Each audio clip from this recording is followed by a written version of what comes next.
alumnos del preescolar, ¿cómo están? Espero que estén bien. Hoy empezamos nuestra clase y en esta clase vamos a trabajar un poco de coordinación y lanzamientos. Entonces queremos recordarles que antes de cada actividad deben de hacer calentamiento, que sería trote, jugar un poco, caminar, luego algunos estiramientos de brazos, como habíamos mostrado en las clases primeras, y ahora vamos a mostrar un ejercicio que el profe va a estar realizando. ¿Qué vamos a necesitar? Un círculo. En sus casas pueden hacer con varios objetos, marcar con cinta, con una piola.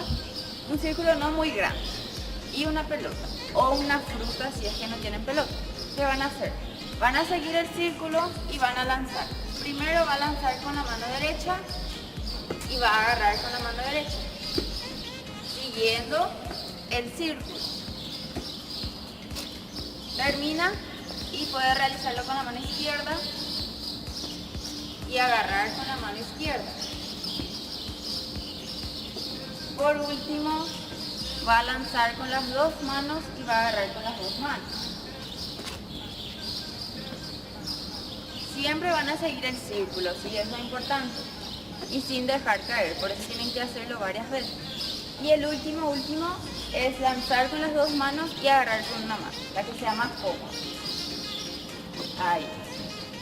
Entonces ustedes van a realizar estos ejercicios en sus casas. Van a realizar una vez cada uno, luego realizan otra vez, siempre siguiendo el orden como lo hizo el profe. Así es, entonces vamos a esperar sus tareas y esta es nuestra clase de hoy. Chao, chao.